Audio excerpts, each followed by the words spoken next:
Shalom. Selamat malam Bapak Ibu sudah dikasih oleh Tuhan. Yang di broadcast itu saya nggak ngecek pesak ya. Jadi bukan mengapa orang Kristen masih banyak percaya keselamatan harus melalui pertobatan. Yang di broadcast kan seperti itu ya.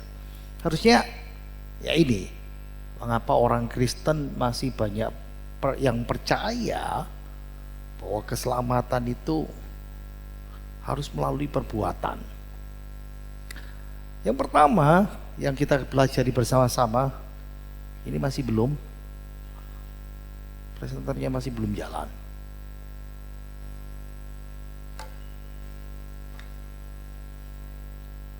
Presenter.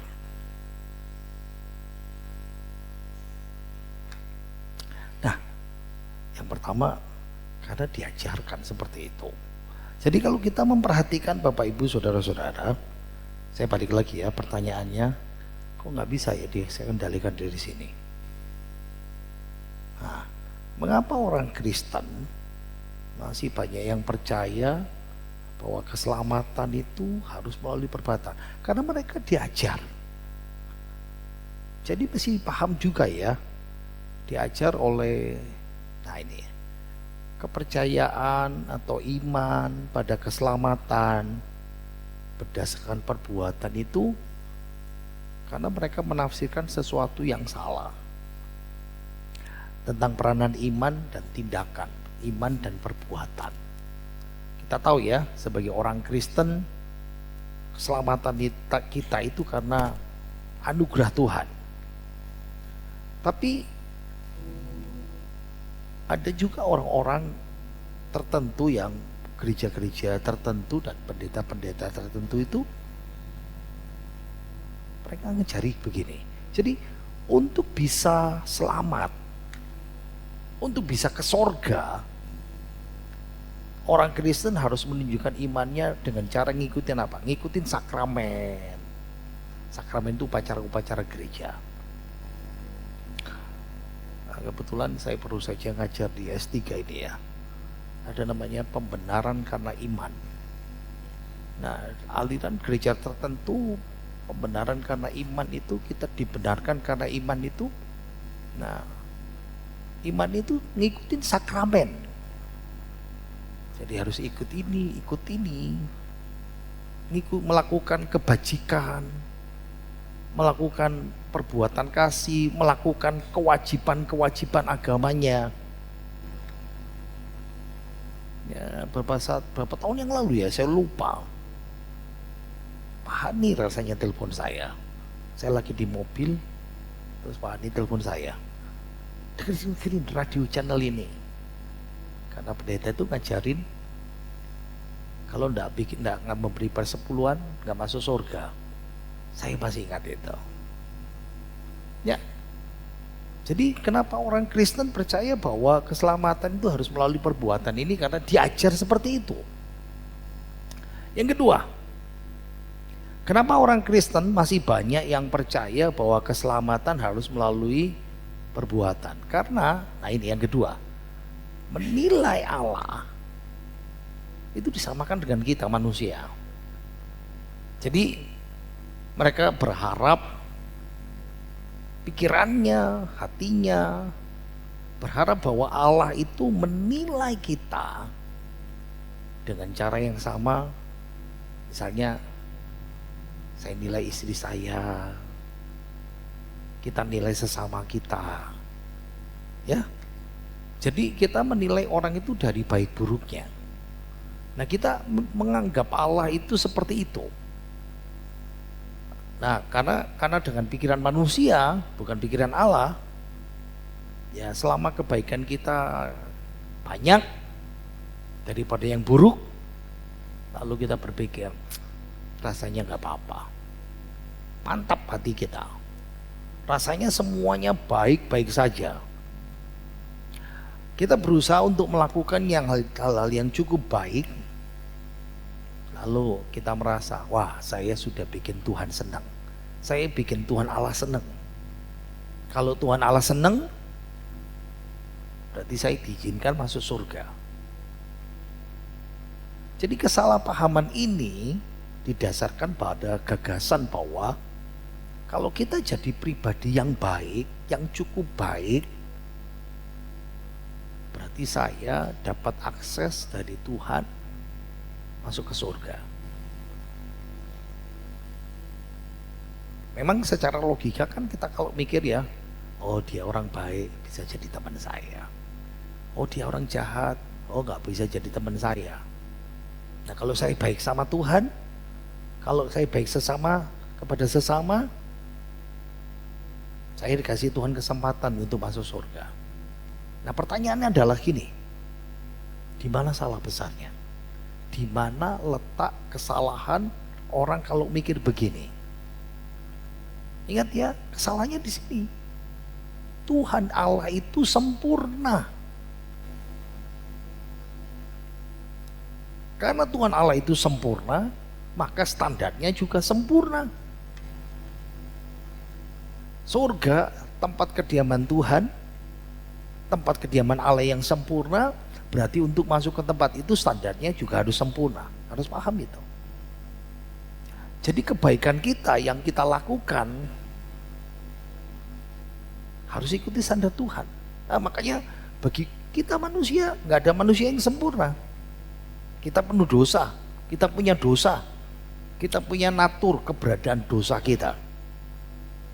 Sebaik apapun manusia,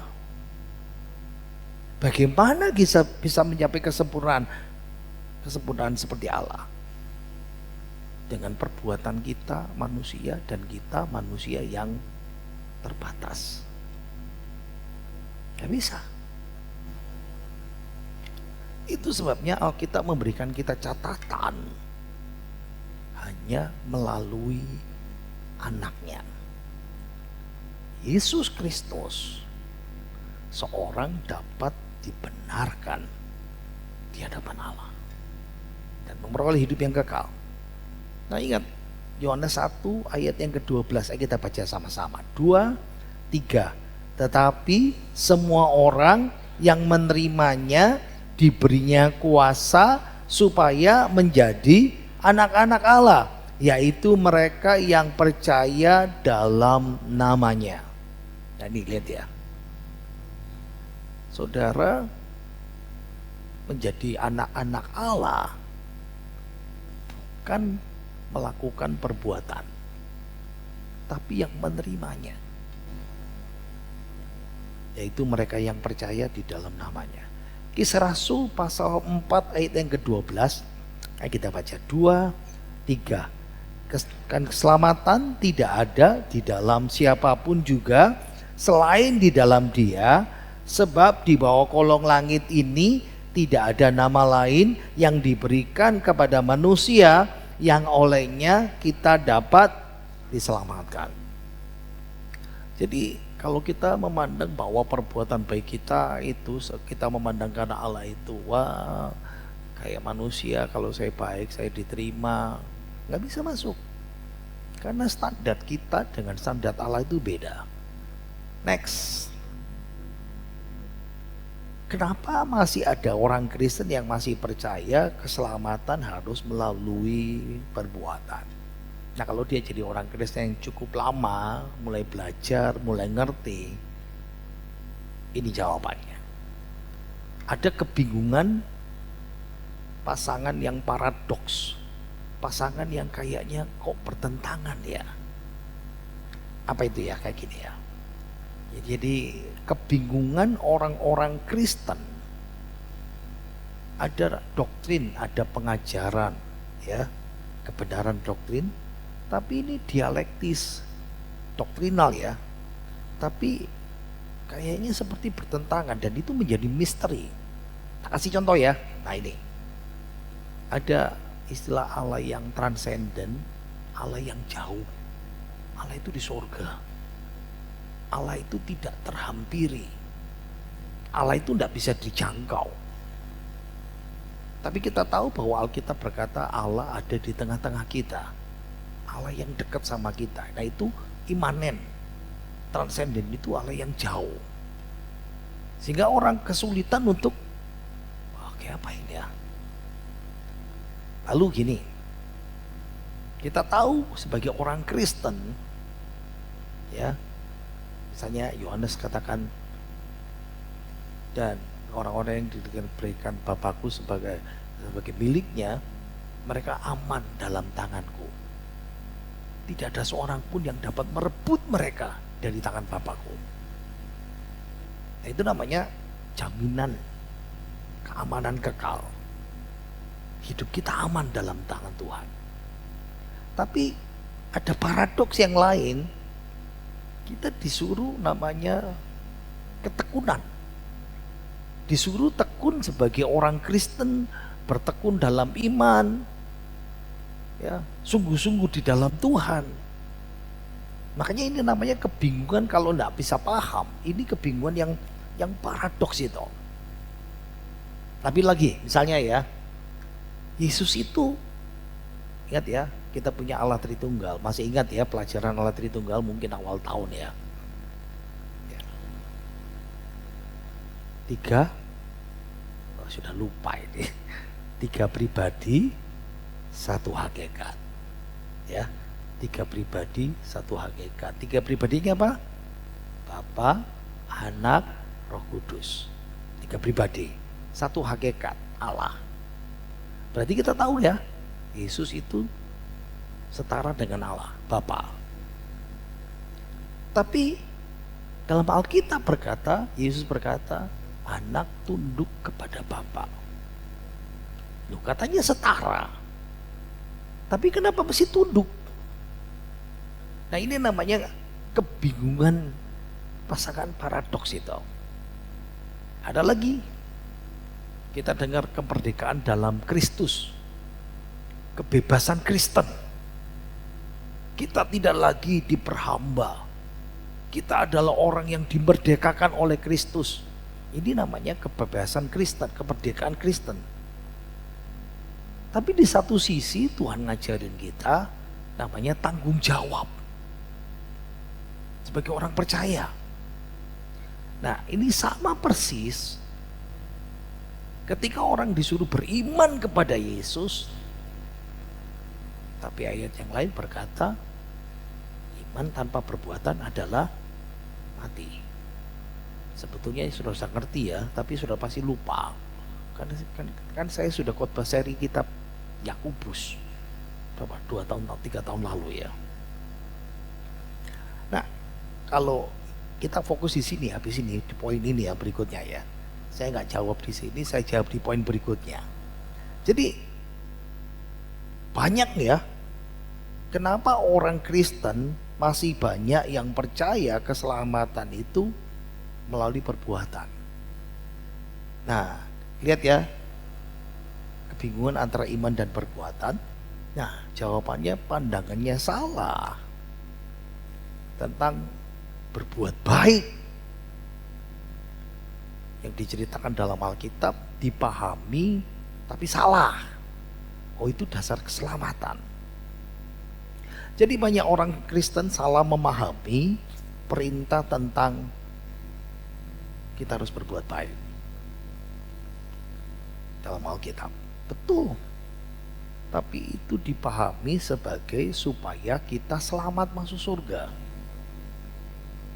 Dan banyak orang Kristen terjebak di sini. Padahal Alkitab dengan jelas mengatakan bahwa saudara dan saya kita bisa buat baik karena kita sudah diselamatkan. Kita harus buat baik karena kita sudah diselamatkan. Bukan buat baik supaya diselamatkan. Efesus pasal 2 ayat 8 sampai 9. Habis ini kita baca ya, Efesus 2 ayat 8 dan 9, lalu ayat 10, 8, 9, 10. Tapi kita baca jadi 2 penjelasannya di sini. Ayo kita baca ayat 8 dan 9. 2, 3. Sebab karena kasih karunia kamu diselamatkan oleh iman. Itu bukan hasil usahamu, tetapi pemberian Allah. Itu bukan hasil pekerjaanmu. Jangan ada orang yang memegang diri. Jadi anugerah Tuhan, kasih karunia Tuhan itu yang membuat kita diselamatkan. Nah ingat ya, anugerah itu dari mana? Dari Allah. Anugerah itu datang melalui Yesus Kristus yang menggantikan saudara di kayu salib, menebus segala dosa kita dan membenarkan kita. Nah jalannya kita lewat iman, tidak melakukan sesuatu. Jadi keselamatan yang disebut Efesus pasal 2 ayat 8-9 ini ada dua sisi. Ingat ya, keselamatan itu dikasih sama Tuhan. Keselamatan itu pemberian Tuhan. Keselamatan itu kasih karunia. Keselamatan itu anugerah. Nah, sisi tanggung jawab manusianya itu iman. Tapi jangan lupa kita beriman itu pun anugerahnya Tuhan. Sebab karena kasih karunia kamu diselamatkan oleh iman. Nah iman itu bukan hasil usahamu, tapi iman itu juga pemberian Tuhan. Pelan-pelan, saya jelaskan nanti ya. Jangan ada orang yang memegahkan diri. Jadi berarti kita tahu ya, kita bisa selamat, kita bisa punya iman. Itu anugerah Tuhan, pemberian Tuhan, kasih karunia Tuhan. Jadi kita tidak bisa sombong, menyombongkan diri, membanggakan diri. Saya selamat karena saya buat baik. Lewat apa? Pekerjaan kita, usaha kita, pemberian kita. Tidak lewat pelayanan saya, enggak. Lewat persembahan-persembahan saudara, enggak. Lewat pelayan-pelayan yang saudara lakukan, enggak. Keselamatan itu semata-mata datang dari Tuhan. Kasih karunia berarti tidak diperoleh dengan usaha apapun dari pihak kita. Kalau itu ada usaha, berarti bukan kasih karunia. Harus paham itu. Kenapa disebut anugerah? Kenapa disebut kasih karunia? Karena kasih karunia itu cuma-cuma, gratis. Ingat ya, anugerah itu pemberian dari yang maha tinggi, yang superior dari Allah kepada kita, dan kita ini orang yang tidak layak menerimanya. Nah itu namanya kasih karunia. Nah sekarang gini, kalau perbuatan baik itu menghasilkan keselamatan, berarti Allah berkewajiban untuk membayar kebaikan kita. Allah berkewajiban untuk membayar perbuatan baik kita sesuai dengan yang kita lakukan. Dan ingat, tidak ada seorang pun dapat memperoleh surga karena Allah harus berkewajiban memberi. Oh, karena dia buat baik. Alkitab sudah berkata bahwa keselamatan itu pemberian, mengalir dari kebaikan kasih Tuhan. Karena begitu besar kasih Allah akan dunia ini, sehingga Ia telah mengaruniakan anaknya yang tunggal, supaya setiap orang yang percaya kepadanya tidak binasa, melainkan beroleh hidup yang kekal. Kalau bicara perbuatan baik, tidak peduli seberapa tekunnya kita buat baik, kita masih gagal. Pak, kenapa bisa gagal? Karena dosa. Jadi dosa itu jebak kita terus. Nah, saya ambil dari Roma 30 ayat 20, New King James. Kita baca ya, 2, 3. Tidak seorang pun yang dapat dibenarkan di hadapan Allah Oleh karena melakukan hukum Taurat. Hukum Taurat itu hukum agama. Jadi kalau kita melakukan yang diperintahkan hukum agama, kebaikan-kebaikan itu, kewajiban-kewajiban agama itu, kita nggak bisa dibenarkan sama Tuhan. Makanya kenapa ada namanya pembenaran. Pembenaran itu tindakan Allah yang menyatakan secara hukum bahwa kita orang benar. Sebetulnya kita kan orang berdosa, kita orang terdakwa, kita orang yang layak dihukum. Tapi Allah datang dan membenarkan kita. Loh kok bisa? Kok enak? Karena Yesus. Darah Yesus itu yang menyucikan kita dari segala kejahatan. Dan itu yang membuat Allah memvonis kita. Kamu orang benar. Karena Yesus sudah membenarkan engkau. Jadi kalau kita buat sesuatu perbuatan baik, tidak bisa standarnya. Satu, standar Allah itu maha suci. Dan kita terbatas. Dosa. Paling gampang ya. Kalau kita buat baik. Ya lihat ya. Selalu ada motivasi-motivasi yang tersembunyi yang orang lain tidak tahu. Dan orang lain pandang kita baik. Tapi ya memang baik. Tapi ada motif-motif tersembunyi yang kita sembunyikan. Cara yang dipilih Allah supaya orang itu bisa selamat. Kenapa? Karena perbuatan baiknya tidak bisa mencapai Allah, standar Allah. Karena orang itu penuh dengan segala dosa. Ya ada lagi cara. Ya mesti dikasih. Mesti diberi anugerah. Cuma dikasih. Enggak. Yesus yang bayar. Nah kita melihat itu dengan iman. Saya mempercayai yang Allah lakukan itu. Nah kalau saudara masih ingat minggu pertama yang saya sampaikan ya tentang penyaliban Yesus. Kita ini, kamu dahulu sudah mati oleh karena pelanggaran-pelanggaran dan dosamu. Kita ini secara roh itu mati, nggak bisa nanggepin Tuhan.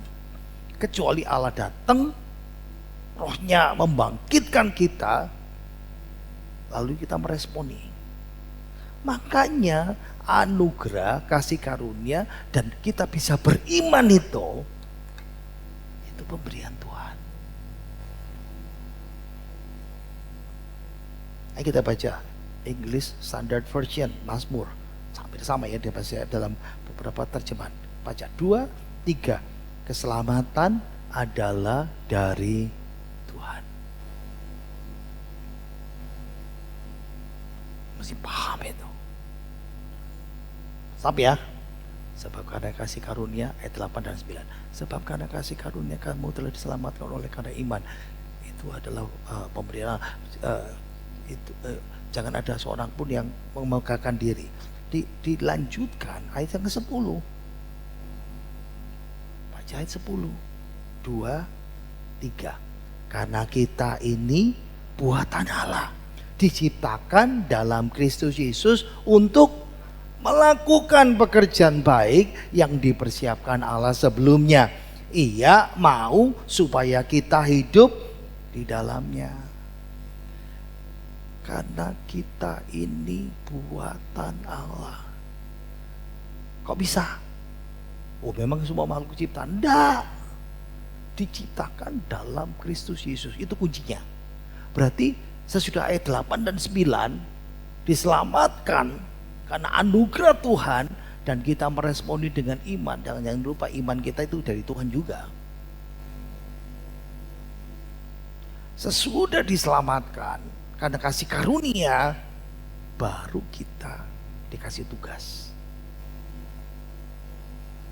berbuat baik, melakukan pekerjaan baik yang dipersiapkan Allah sebelumnya. Jadi bukan, nah ini yang membedakan kekristenan dengan semua kepercayaan yang lain. Kepercayaan lain yang ajar berbuat baik supaya moga-moga kamu selamat. Tapi Tuhan tahu manusia tidak bisa capai standar Allah. Yang kedua, dosa menjebak kita. Sehingga ketika kita melakukan semua tuntutan hukum agama yang kita baca tadi itu, tidak ada orang bisa dibenarkan. Itu sebabnya dikasih karunia dulu, dikasih iman supaya percaya. Jadi berbuat baik itu karena kita melakukan kehendak Tuhan. Lalu ditanya, lalu saya buat baik buat apa? Wajib. Lalu buat apa? Buat upah, reward, mahkota di surga. Jadi bukan buat baik supaya masuk surga, buat baik supaya dapat upah. Nah, peran perbuatan baik dipandang dari hasil alami, bukti iman sejati yang lahir kembali, lahir baru. Jadi gini, kalau kita sudah dilahirkan baru dalam keselamatan oleh Roh Kudus, berarti bisa kelihatan orangnya berubah, orangnya buat baik. Jadi karena diselamatkan, orang itu sekarang bisa buat baik. Bukan jalan keselamatan. Perbuatan baik itu hasil, buah. Jadi akarnya kan keselamatannya kan iman dalam Yesus. Dikasih sama Tuhan anugerah. Nah, kita sekarang terhubung dengan Yesus dalam keselamatan itu. Seperti ranting yang melekat pada pohon anggur supaya menghasilkan buah.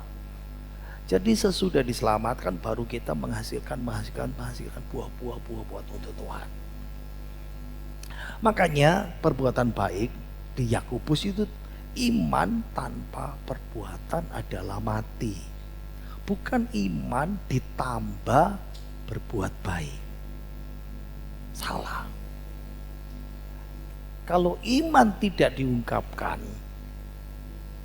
melalui tindakan, perbuatan, berarti pertanyaannya, jangan-jangan imannya nggak sejati. Kalau dia orang yang sudah percaya kepada Yesus, kalau dia sudah diselamatkan oleh Tuhan Yesus, dia pasti tunjukkan iman itu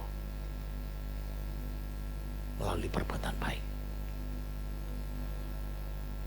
Jadi itu mesti kita pahami di dalam kehidupan kita sebagai orang Kristen. Berikutnya, kenapa masih banyak orang Kristen yang percaya bahwa keselamatan itu harus melalui perbuatan. Nah, yang berikutnya, karena orang ini melihat Allah itu seperti orang tua duniawi kita. Jadi seperti papa, seperti mama, ya. Kan disebut Bapa di surga. Jadi hubungannya berbasis seperti papanya di dunia, mamanya di dunia, ada kinerjanya, ada nilainya. Jadi kinerjanya kalau kita dengan perspektif, kalau kita melakukan yang baik-baik, papa mama bahagia, tidak ada masalah. Nah, itu kita pikirkan seperti Tuhan itu seperti itu. Lalu kalau saya berperilaku baik, saya dapat pahala, perilaku buruk saya dihukum. Memang betul seperti itu.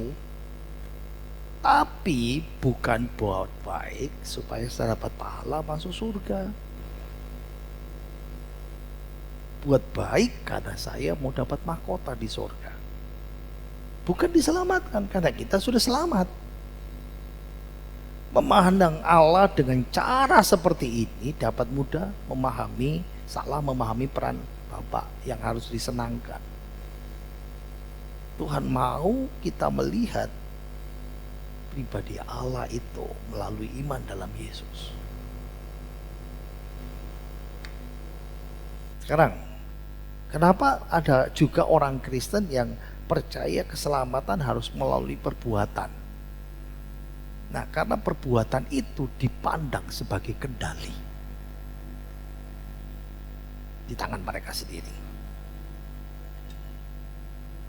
Karena masih belum yakin keselamatan, jadi mereka takut mati. Nah, karena takut mati, mereka harus punya pegangan sebelum mati. Lalu memikirkan, ya sudah, buat baik. Merasa bahwa perbuatan baikku banyak, nanti ditanya Tuhan, kamu layak masuk surga enggak? Ini loh, oke, banyak perbuatan baik saya. Ada lagi yang mempercayai, dia percaya Yesus juru selamat, tapi juga percaya kepada iman agama-agama lain. Saya ketawa ini ya, karena berapa bulan yang lalu habis khotbah di suatu tempat, kita duduk bersama pendetanya dan dia cerita bagaimana Tuhan mengubahkan orang tuanya, karena orang tuanya masih pegang ini. Saya percaya Tuhan, tapi masih ditambahi, dibui, bahaya loh. Ada dipikir gitu ya. Kenapa dia katakan buat baik sama ala agama lain? Supaya saya punya banyak pegangan. Serius. Jadi ada orang-orang yang seperti ini. Gini ya gagasannya ya. Kalau saya melakukan perbuatan baik, saya percaya Yesus, saya doa sama Yesus, saya ke gereja, tapi dia masih pegang. Ya, masih percaya Allah ini, kepercayaan ini, lakukan amal ini, nyumbang tempat ibadah ini. Karena pikirannya, ini logikanya. Nah, kalau ya ini Yesus sungguhan, ini pendapat saudara, ini logikanya kayak gitu saudara ya. Ya kalau Yesus masuk surga, kalau enggak mateng pun. Wah itu logikanya itu bahaya itu. Kan masih ada pegangan yang lain. Bisa nanti telat-toleh. Loh itu cari pemimpin agama itu yang di surga. Kalau Yesus iya, kalau iya, kalau enggak. Secara logika betul. Tapi mereka mengambil pendekatan yang melewatkan isu yang sangat penting yang salah. Kenapa? Ingat, hanya ada satu Allah yang benar. Mana ayatnya? Ayo kita baca 1 Korintus 8 ayat yang ke-6.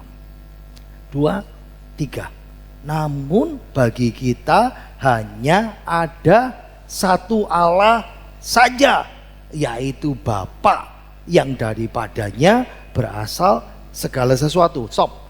Dia pencipta. Terus. Dan yang untuk Dia kita hidup. Dan satu Tuhan saja, yaitu Yesus Kristus, yang olehnya segala sesuatu telah dijadikan dan yang karena Dia kita hidup. Jadi kalau pegang ini begitu, berarti kok nggak percaya Yesus? Loh, enggak, ini buat pegangan. Kita bilang hanya ada satu Allah.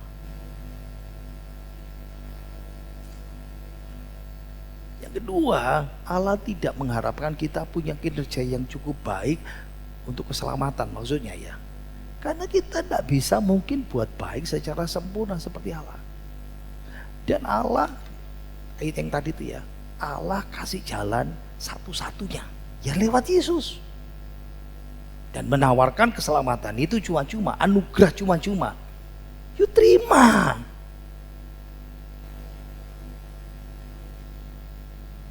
Ingat ya, Roma 6 ayat 23. 2, 3. Sebab upah dosa ialah maut, tetapi karunia Allah ialah hidup yang kekal dalam Kristus Yesus Tuhan kita. Dosa kecil, dosa besar, tidak ada itu dalam Alkitab. Semua dosa itu sama. Sebab upah dosa itu maut. Kenapa sih ada dosa kecil, dosa besar? Ada satu gereja yang ngajarin gitu. Terus yang kedua di abad ketiga, keempat, gereja itu ngajarin gitu. Beberapa tokoh-tokoh. Jadi ada dosa kecil, ada dosa besar. Nah, makanya salah satu dosa besar itu misalnya berzina. Nah itu. Kalau punya dosa itu, wah bahaya. Itu masuk neraka itu. Alkitab nggak berkata begitu. Dosa itu sama. Kecil atau besar, tidak ada itu di Alkitab. Upahnya maut. Makanya kita perlu dapat anugerah dari Allah lewat Yesus. Dan itu yang ngasih kita hidup kekal di sorga. Kenapa harus pegang 2, 3, 4 pegangan? Cukup satu Yesus. Kisah Rasul pasal 4 ayat yang ke-12. 2, 3. Dan keselamatan tidak ada di dalam siapapun juga selain di dalam Dia. Sebab di bawah kolong langit ini tidak ada nama lain yang diberikan kepada manusia yang olehnya kita dapat selamatkan. Kenapa pegang 1, 2, 3, 4 ini? Gak perlu. Cuman satu, Yesus. Memang Alkitab itu memuat banyak perintah tentang perilaku yang benar yang harus kita anut, yang kita lakukan. Perilaku dosa yang ditentang gak boleh dilakukan. Tapi seorang tidak bisa masuk surga berdasarkan kinerjanya. Oh, buat baik, buat jahat, dia unggul di sini. Wah, ini jadi pendeta, ini jadi dosen. Oh, ini ngerti pinter Alkitab. Kamu. Keselamatan itu anugerah. Pemberian cuma-cuma dari Yesus. Di dalam Yesus. Jadi harus dipahami seperti itu. Tanya, lalu ngapain buat baik? Balik lagi yang tadi itu. Sesudah diselamatkan, buat baik. Supaya dapat upah di surga. Ini ayat yang kita baca dalam hati. Ya, hafal. Baca sama-sama. 2, 3. Karena begitu besar kasih Allah akan dunia ini, sehingga Ia telah mengaruniakan anaknya yang tunggal, supaya setiap orang yang percaya kepadanya tidak binasa, melainkan beroleh hidup yang kekal. Nah, masa sekarang ini banyak orang Kristen masih seperti perempuan Samaria yang di pinggir sumur dalam memahami anugerah keselamatan.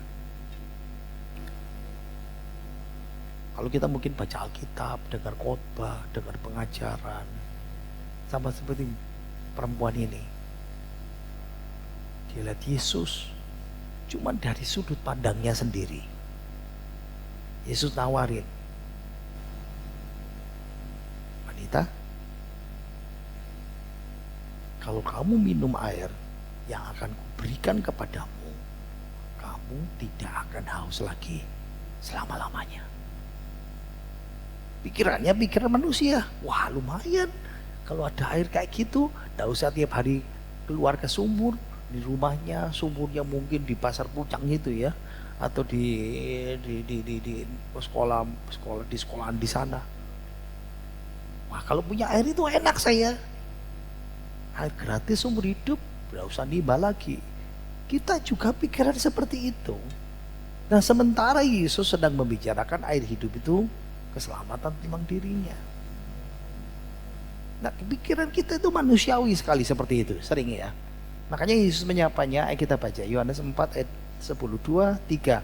Jawab Yesus kepadanya, jikalau engkau tahu tentang karunia Allah dan siapakah dia yang berkata kepadamu, berilah aku minum, niscaya engkau telah meminta kepadanya dan ia telah memberikan air kepadamu, air hidup.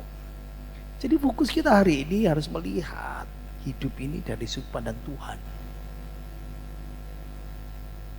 Jangan punya pikiran sendiri, membayangkan sendiri, logika sendiri.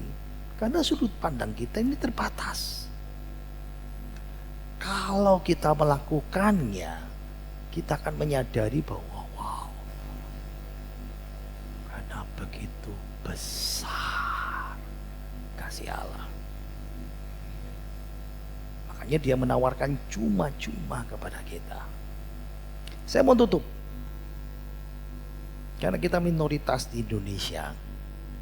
Dan di sekitar kita kepercayaan agama-agama itu ngajarin kamu harus buat baik supaya masuk surga. Atau mungkin kita sudah berasal dari sana. Mungkin kita terlalu terpengaruh. Pertobatan itu memang perlu. Tapi itu tidak bisa menyelamatkan kita dari dosa dan neraka. Niat baik, mau buat baik, ya, mau berbuat baik, itu berharga perlu. Tapi keselamatan di surga itu bukan karena niat baik. Saya mau buat baik dan saya mau bertobat. Ingat ya, tidak peduli seberapa baik niat kita, kebaikan kita. Faktanya saudara dan saya, kita tidak punya kuasa dan kebaikan untuk bisa mengatasi sifat dosa kita. Coba ya, berapa kali dosa yang saudara lakukan setiap hari? Ada seorang teolog yang pernah menghitung 10-15 satu hari. Berapa banyak yang saudara harus bayar? Kebaikan sebesar apa yang saudara bisa bayar? Tetap tidak bisa. Karena kita ini belepotan dosa. Makanya kita perlu sesuatu yang lebih berkuasa, maha kuasa. Dan disinilah peranan. Allah tahu karena manusia tidak mampu. Makanya kenapa dia datang menawarkan dirinya.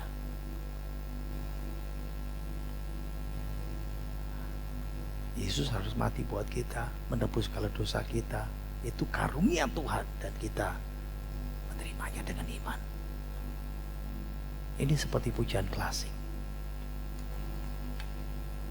Sangat besar anugerahnya yang telah ku alami. Sesat aku dulu kala, selama laku hidup.